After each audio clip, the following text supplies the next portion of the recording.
चलिए अब पद 5 में हम आवेशों को संतुलन करेंगे।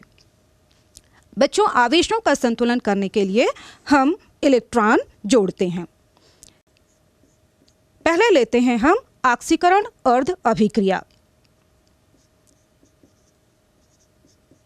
जिसमें हमारा फेरस आयन परिवर्तित होकर फेरिक आयन बनाता है। अब आप देखिए यहाँ पर आवेश 2+ है, जबकि यहाँ पर 3+ है। अतः हम दाईं ओर आवेश को संतुलित करने के लिए एक इलेक्ट्रॉन जोड़ देंगे। एक इलेक्ट्रॉन यहाँ से संतुलित हो जाएगा, जिससे यहाँ पर 2+ आवेश बचेगा।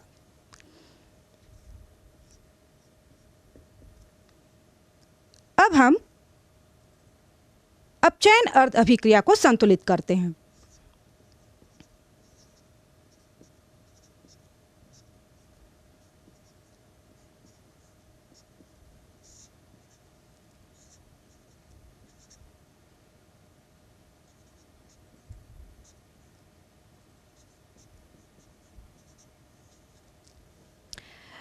अब इस समीकरण में हम देखते हैं कि कुल धन आवेश, चूंकि यहाँ पर प्रोटॉन हाइड्रोजन पर एक धन आवेश है और हमारे पास 14 प्रोटॉन हैं, अतः कुल धन आवेश की संख्या हो गई 14।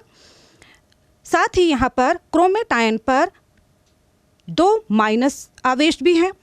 अब दोनों को घटा दें यदि, तो हमारे पास बचते हैं +12 आवेश।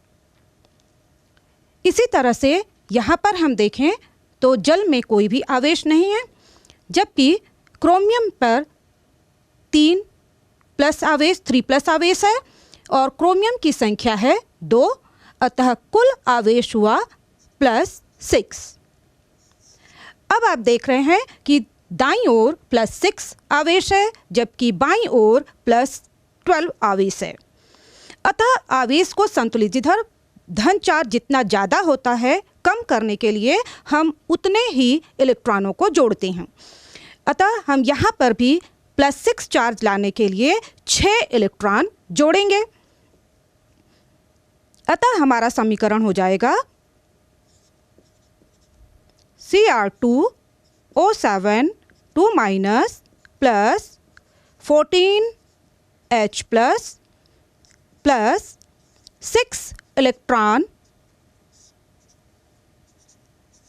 2Cr3 प्लस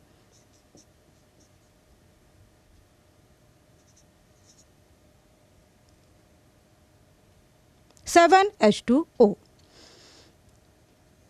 ये हमारा समीकरण संतुलित हो गया, आवेशों का संतुलन हो गया। अब 6वें पद में हमें करना है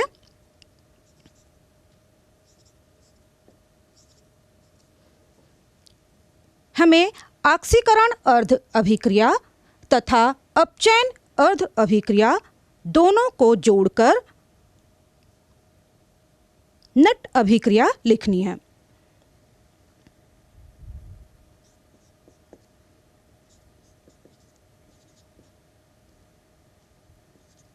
Fe2 प्लस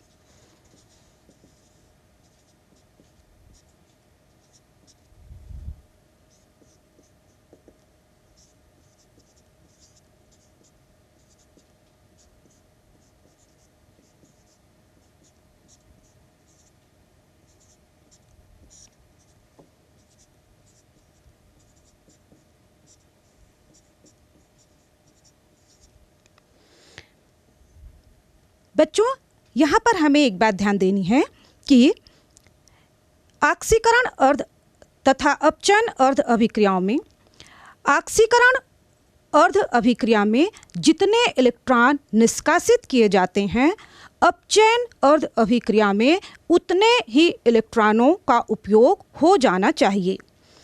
यहाँ पर हम देख रहे हैं कि अपचयन अर्ध अभिक्रिया में 6 इलेक्ट्रॉन जुड़ रहे हैं, जबकि ऑक्सीकरण अर्ध अभिक्रिया में सिर्फ 1 इलेक्ट्रॉन निकल रहा है।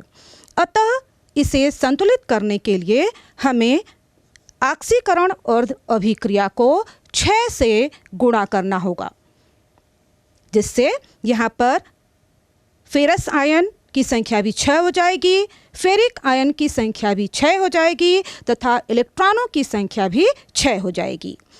अब इन दोनों समीकरण को हम जोड़ देंगे। बच्चों, जोड़ते समय हमें एक चीज़ और याद रखनी है कि एरो के निशान के दाईं ओर अथवा बाईं ओर, दोनों ओर जो चीज़ें होती हैं वो कैंसिल हो जाती हैं। अतः यहाँ पर इलेक्ट्रॉन और यहाँ पर ये इलेक्ट्रॉन कैंसिल हो जाएंगे। बाकी की चीज़ों को जोड़कर हम नेट समीकरण लिखेंगे। यहाँ पर 6 का गुणा होकर यहाँ पर हो गया 6 ferrous ion plus Cr2O7 2 minus plus 14 H plus ion. अब एरो के दाईं ओर की चीज़ों को लिखते हैं। यहाँ पर हमारे पास है फेरिक आयन, जिसकी संख्या भी 6 हो जाएगी,